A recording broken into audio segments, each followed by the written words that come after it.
Hey guys, I've got an interesting kind of angle to share with you, which you might find helpful for improving your chess game, or at the very least, kind of proceeding with more confidence and more freedom. Okay, and it's this: it's the idea that as you improve at chess, as you become stronger, it isn't that as such you get more perfect, right? It's just that the mistakes that you make, the mistakes that you are aware of, and the mistakes that you're not aware of, evolve.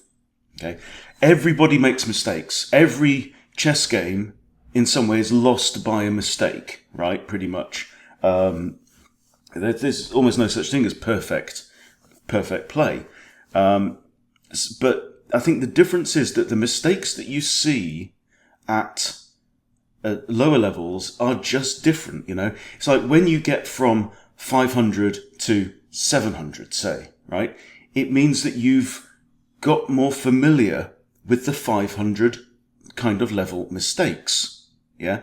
And so, and it occurs in two ways. That one is that you learn to avoid making those mistakes yourself, and secondly, you learn to spot when your opponent makes them. Okay. Now it goes in like a bell curve, right? So, if I'm like 1500, do I still make 1000 level mistakes? Yes, I do, but I make them a lot more rarely and infrequently than a 1000 level player. Okay. If that makes sense. And likewise, I've beaten a 2000 level player who made 1300 level mistakes in the game. So, key thing is, everybody is a dumbass at some point. I've got a video called Everyone's a Dumbass, right? We all make mistakes. We just make different types of mistakes. So the key to improvement is in learning to spot a better class of mistake, right? You want to be making better mistakes than you were, right? This is kind of the key to it. This is why I say it might kind of take some pressure off you learning. You're not meant to be perfect. And this is one of the ways in which I think computer analysis can actually be unhelpful, and not constructive for beginners, which is that the computer can say, well, that was inaccurate. It's almost like saying you did it wrong. You didn't do it wrong, right?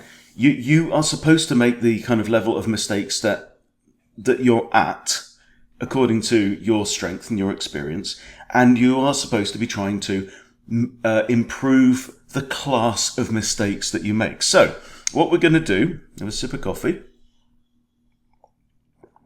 I'm going to show you 3 games, okay, that I've played recently against opponents at 3 different levels. Okay. Now, we're not going to play Guess the Elo. I'm going to tell you their rapid ratings. They're all rapid games. Okay.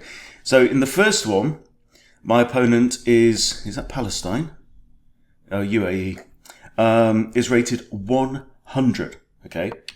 So we have E4, E5, Knight F3, Knight C6. Okay. So far, this could be 2 grandmasters. Okay, as far as we know. All very sensible moves. And, my opponent's probably played this a bunch of times as well. I now play the Scotch, and my opponent then completely blindsides me with D5. And I don't know if I've ever seen this before, right? And I didn't know what to do. Okay, so here I actually make a mistake, right? I'm rated 1462 in this game. I make a mistake, and I decide that if I capture on E5, and my opponent captures there, I can grab the queen, right? And force my opponent's king to move. However, and that is exactly what happened in the game, but only because my opponent missed something, okay? So I take on E5, he takes on E4, I get the queen, and his king takes. But a couple of things I missed here, right? One is the knight could have captured the queen, so his king didn't have to move, right? So that was a mistake. That was an oversight that I made and an oversight that he made. The other one is my knight's under attack here, and my knight is the only defender of that pawn, okay? So after the king captures, I've got to move my knight, yeah? But that pawn is under attack and only defended by my knight. So I move my knight, right? Now, I find a way to move my knight with a threat. Now, does my opponent spot the threat? Okay, the threat, obviously, if you are rated higher than this guy, is knight takes f7, check, with a fork on the rook. Okay, winning the rook, or at least winning the exchange. So my opponent misses the threat, I capture there, at the same time now defending this pawn. Right? King has to move because he's in check, and I grab the rook. So I'm now up a rook, okay, after a few moves. Now he grabs the pawn. Now I attack the knight, and also skewer the knight because there's an undefended pawn behind it. All right? But what I'm really interested in here is, and this is about the layers of how far you can read into the game. What do I want to do right now? Okay, what should be my priority? My priority is to rescue this knight. Okay, if I can get this knight out of dodge, then I'm up a full rook, right? If, however, my opponent can, move his king and then come along and nick the knight, then I'm only up the exchange, right? It's worth about 2. So what I want to do is I want to be able to put my knight here. My knight can't come here because of the evil H pawn, right? So I want to move my knight here, but I can't move my knight here because the ting is attacking that square, right? So I want to defend that square. How can I defend that square?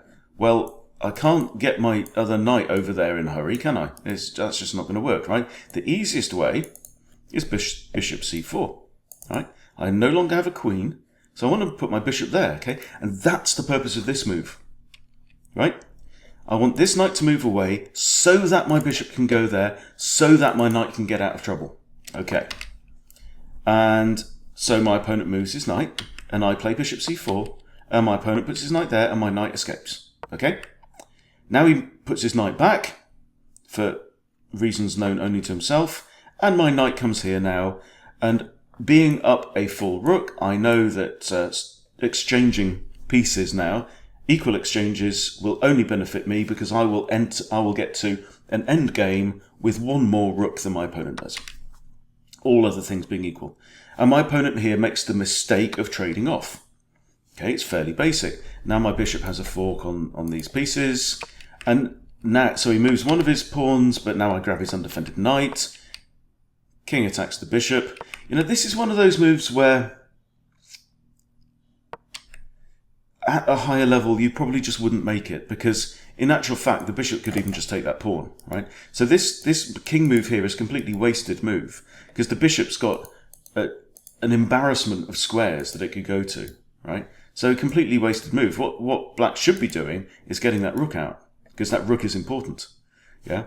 And then also engaging these bishops, trying to protect all of his pawns and stuff like that, okay? Well, I say should, but he's 100 rated. So, go figure.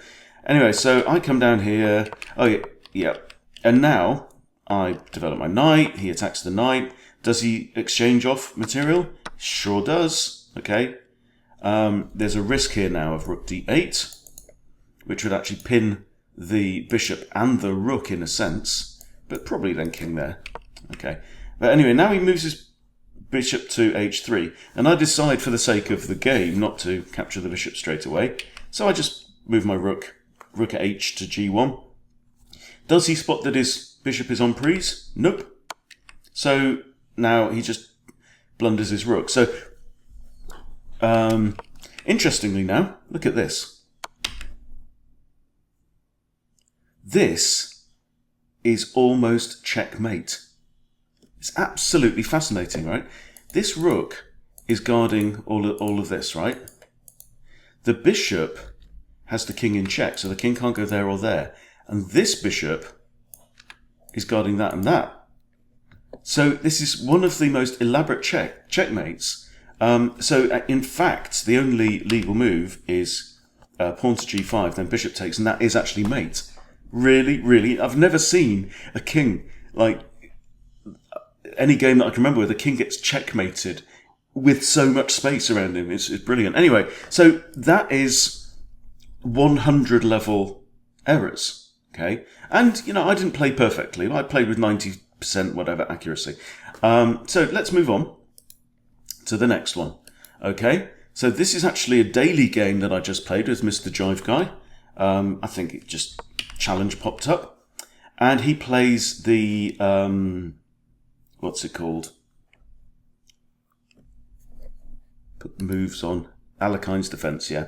So this is probably not an advisable way to open for a beginner,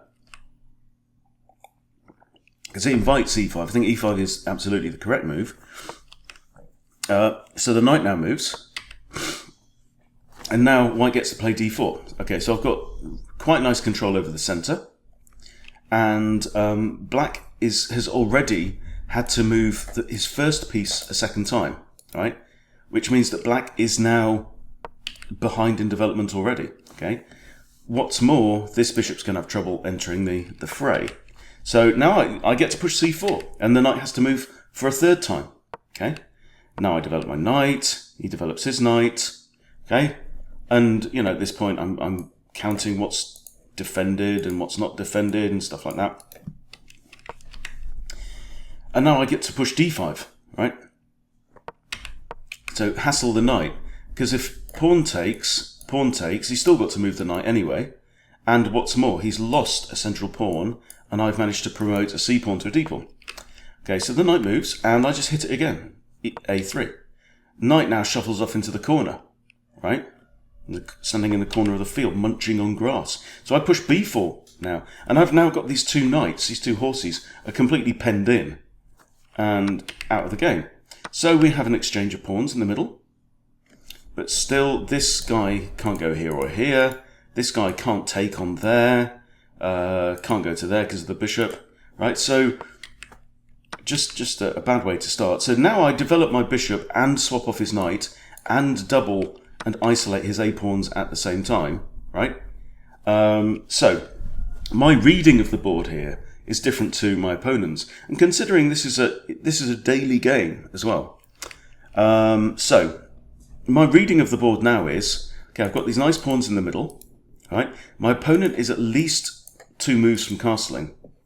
So what I want to do is I want to get my rooks into the centre. I want to finish developing my pieces. I've got this big space advantage, right? My opponent's got a bad knight. Okay, the bishop is now free to come out. So I want to engage my rooks in the game. He now moves that. And now, this is another key difference, I would say, right? That my opponent here is making the mistake of thinking more about his moves than mine, right? Now, why did I put my bishop on b2? Okay, the reason is because I'm expecting the king to castle there, right? And the rook will then be here. And that will make this pawn a target. So what I want to do, which you will see over the next couple of moves, okay? My opponent castles anyway, okay? Now I capture on d6. And the bishop recaptures, right? Why did I capture on d6? Okay? I want to checkmate my opponent in about 3 moves, okay? Why did I do that? Well, I'll show you. And this is the difference between, well, I'm 1380 in daily, yeah? So what I want to do is I want to put my queen here and create this barrage of doom, right? And then checkmate my opponent on g7, okay? But, there, castles. If I put my queen here first, right?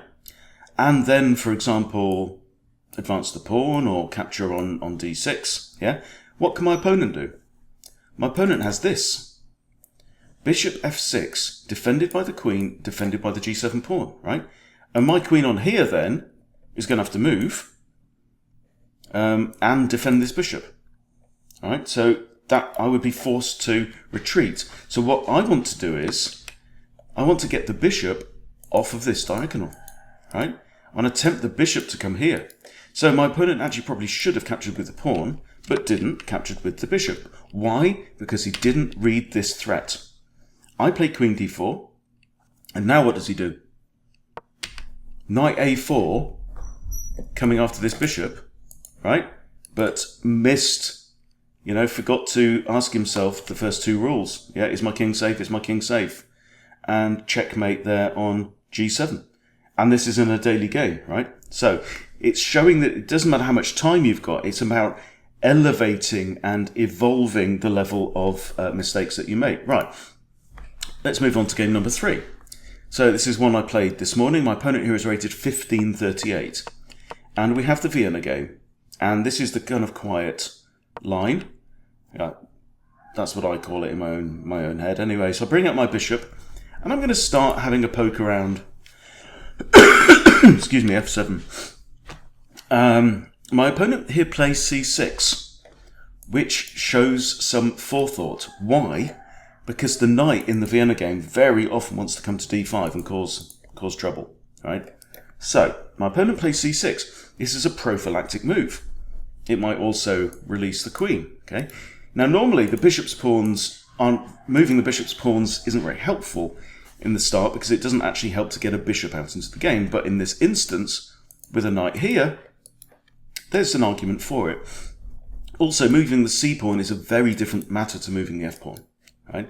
Because one releases the queen, the other one endangers the king. Okay, so queen comes out, so I'm threatening mate in 1, right? My opponent's got to do something. g6.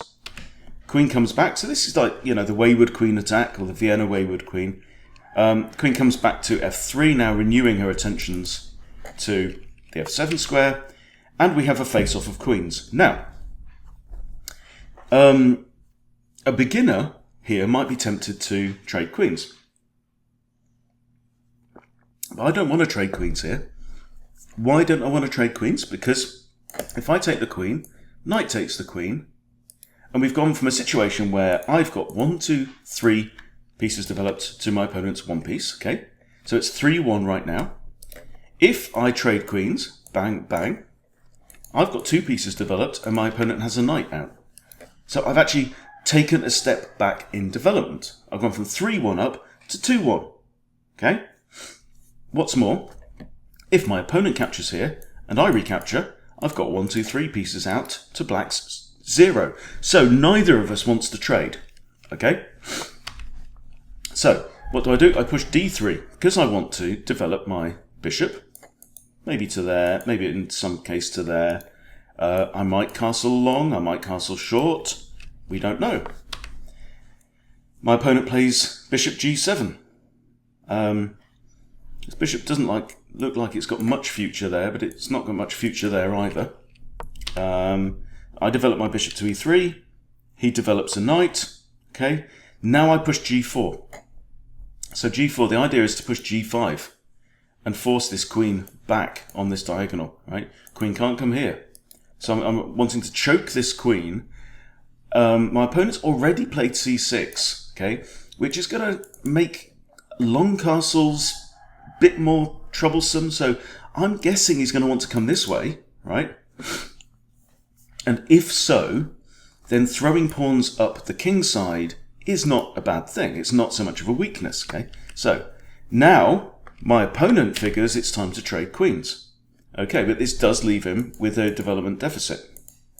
All right, and I'm feeling fairly comfortable at this point. He's got an undefended pawn there. He's already, advanced some pawns, so, it's kind of balanced. Material is equal. We've only lost the queen so far. Now he plays h6. So I'm guessing what he's doing is he wants to head off my pawn advance up the king side, which makes sense. This is something that I've been learning to do a bit more recently myself. So I play h4. Knight comes out here. Okay, why did the knight move there? Well, there's now 2 attackers on this pawn. Okay, so I play rook g1. Now here, black could actually simply capture the pawn, which is in fact what he does. So he captures the pawn, right? So that was a mistake on my part, okay? I didn't spot that if the knight moved here, there'd be a barrage against this undefended pawn, okay? So h3 there maybe was a better move, but I didn't play it. I played h4, knight comes in. Now, obviously I could have pushed, but then takes and I can't recapture. because I'd lose both rooks. Yeah? Like that. Boom. Right? I'd be in trouble. So I play my rook there. I lose a pawn. Now my knight is attacked and undefended. So my knight comes back to d2. Now the bishop is eyeing up the d1 square, which means that I now can't castle my king, because you can't castle through check. Okay, so now my opponent advances his king. What's he doing here? Well, he's making a move to try and connect his rooks on the back rank. Okay, but also, when the queens are off the board, centralizing the kings is better, right? Because there's less danger around, because the queen is so powerful that there are a lot more checkmating risks when the queens are still on the board. As soon as the queens come off the board, so, now for me, I'm now thinking there's no point me castling either. Yeah? I might have considered it earlier on, maybe, if I'd had a plan. So now, what do I push? f3. Okay? f3 attacks this bishop. The pawn is defended by the knight. Okay? Kings are in the middle of the board. Maybe I want to open things up in the middle. We'll see. Okay? Bishop now retreats. And again, we've got a face-off situation. Okay? Now, I have to say to myself, is it in my interests to initiate this exchange? And king captures or pawn captures? Probably king captures. And I figure, no, not really. There's no real benefit to that. So I now push f4, right? Wanting to open up lines towards this king. Black now decides to trade bishops. He decides it is probably in his interest to trade bishops. I've now got 2 attackers on this pawn and only 1 defender, right? So now the knight moves, but now I can grab the pawn. Oh, the knight moves actually with a discovered defense by the bishop, so now the pawn is defended twice. Okay? Takes, bishop takes. Now, key question. Which is the better piece? And this is all stuff that comes with experience, And I decided that removing my opponent's final bishop, thereby leaving my opponent with 2 knights and myself with a knight and a bishop, is likely to be stronger for me in the ending, because bishops are long-range, high-speed pieces and knights are slow. Okay, so I decide to trade off the bishops. Okay, so now we have a situation. My opponent is actually 1 pawn up at this point. Okay, but I'm fairly comfortable. So I've got a pawn structure of 5 and a singleton, right? My opponent has a 3 and kind of a 4, okay? However, this rook still isn't in the game, this knight isn't in the game, and this rook still isn't in the game, okay? So I'm figuring it's kind of balanced right now. And the thing about chess is that you always need to be open to the fact that your opponent is going to make mistakes. They might not make a mistake on this move. They might not make a mistake on the next move. But it's all about waiting for them to make a mistake, right? Don't be the first one. Don't be that guy. So now king e2. We're in a situation where centralizing the kings, they're very powerful pieces, right? After the queens have gone, kings become way more powerful. So e2 connects my rooks. He now comes in with knight to f4, okay, with check. Now, I have an option here. I could trade off the bishop, and it would double his pawn. So he'd now have pawns like that, okay. I would then have a passed e-pawn as well, which might be good, okay. But is it worth losing my remaining bishop, the only bishop left on the board? And I decide it isn't worth it. So I now play king f3. King f3 threatens to take the knight, and then if pawn recaptures, I get the pawn. Okay, that is a difference. Right, it's 1 extra pawn. I get my pawn back. I'm still a pawn behind. Okay, so the knight retreats. He doesn't want that. Now, get my rook onto the semi-open file. I have 2 semi-open files. Okay, these are files with no white pawns. Okay, so that's where my rooks want to be. My opponent probably wants to get 1 rook on here, because that's a semi-open file for him. Okay, now the knight comes in with check and an attack on c2. right? So if I move my king, and I can only move here, here, here, or here, because I can't go there because of the knight, can't go there because of the pawn, I'm going to lose a pawn. Plus, I'm going to have my pawns shattered into 3 different pawn islands. Don't want that. It's not worth it. Bishop takes knight, pawn takes bishop. Right. So now we are in a situation where I've got a 5 and a 2. My opponent's got a 4 and a 3. But I have more active pieces, right? Actually, all of his pieces, apart from his king, are still not developed. So I have these active rooks. I have a developed knight, so kind of more equal. Knight comes back to e2, now attacking this d4 pawn. Okay, c5 protects the pawn. Knight advances again, right? My opponent still has all of his pieces undeveloped. Now the rook comes out. Okay, so it's come onto this semi-open file, so he's anticipating a contest on this file. Quite right to do so.